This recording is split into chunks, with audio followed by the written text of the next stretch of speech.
What's up, YouTube? Mr2 here. Been looking into this sun thing, and well, I mean, I've been in it a few months now. Looking at well, actually, I've been in this for a couple of years, looking at how this hydrogen technology works, and well, it's pretty amazing. But nonetheless, it's still just natural chemistry. You take you just take well, water's got hydrogen and oxygen in it. That's what makes up water, and you use electrolysis to displace or to break down the two elements from hydrogen and oxygen. And when you do that, they become flammable. They happen to be in the right ratio. No matter how much, the more electricity you put in there, the more you draw out of it at the time. You can see here, this is just this little flame going here. You can see that's just water. I mean, it's not flammable. Water's not flammable whatsoever. But, I got 3 batteries here. I just series them together, so it's 3 12-volt batteries will make 36 volts when they're series together. I'm just going to touch them together here. Just show you right here real time how this actually works.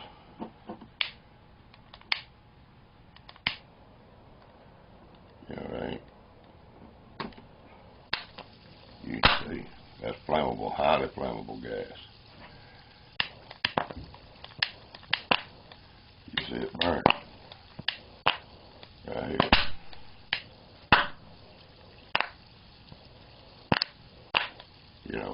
And if we back over this a little bit, we close the top here. It's just an old plastic container. We close the top off, allow it to run for a second, breathe. Bleed off the air out of the top of it. And we take a balloon and capture that right there. On my fingers here so it'll blow up right spot. Now this is just water and electricity. And it creates its own pressure. And when you burn this, it turns back to water vapor again. I got a little torch over here. We'll show you how that works too. But at any rate, I just did this one so we could all see it happen, in real time. That's plenty loud enough right there. We'll turn it off. And we're going to tie it off right there. It's probably too big. Crap, man. Okay.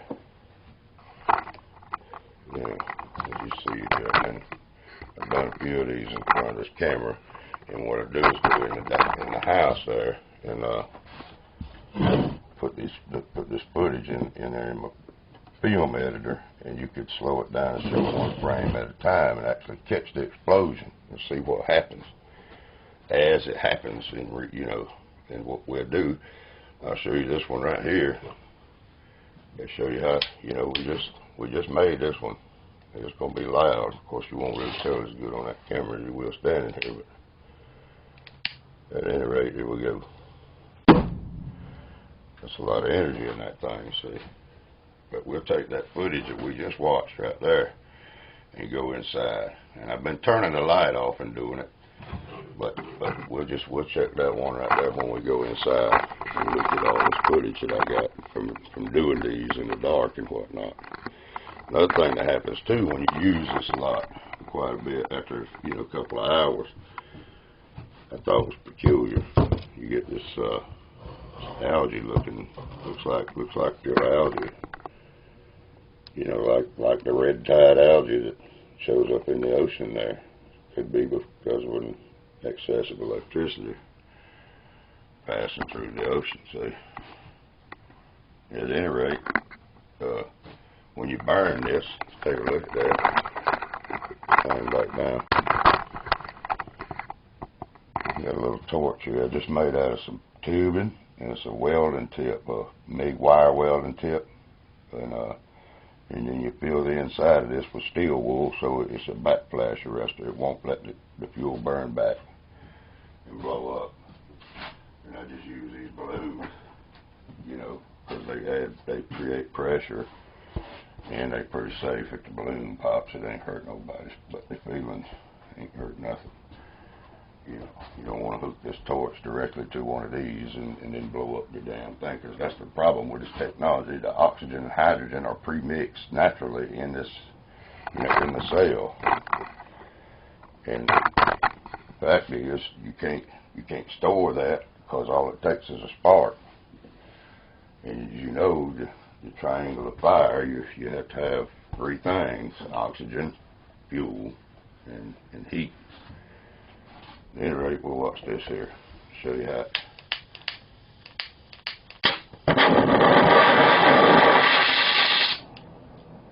You'll get the light. Got a long flame to it. But what we'll do, watch how this moisture comes back. See you see it. It'll start almost beading up water at the other end of the table over there. You know, it puts out moisture just like what's been measured out of sunspots and whatnot.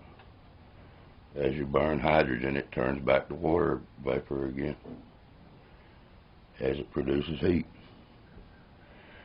Now we'll get a look at we'll take a look at the scale of how things look and what we've shown, you know, throughout our lives.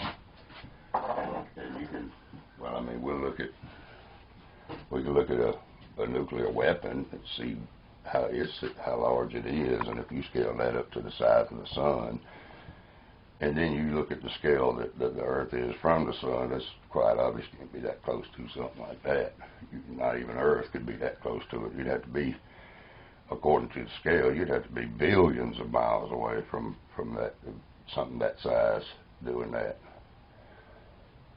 At any rate, a nuclear, you know, detonation or fusion reaction looks nothing like what we see in the sky. I mean, what we see in the sky is, you know, well, take a look here. This is just a regular welding lens, you know. Take this camera right here, put this lens right up against it, and look at that light bulb. It's a 100-watt light bulb. Take the same welding lens. Out here, look at. There's the sun.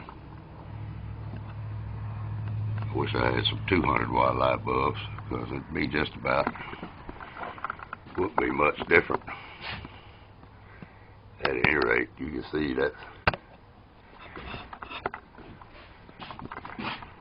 it's not killer bright. I mean, you actually use the welding lens yourself and look through it with your eyeball, you can see, yeah, the light bulb's much dimmer, but yet you can look right at the sun with this lens, with this little old lens. It's not much darker than a good pair of sunglasses. At any rate, we'll go inside and look at the footage and pick that stuff apart.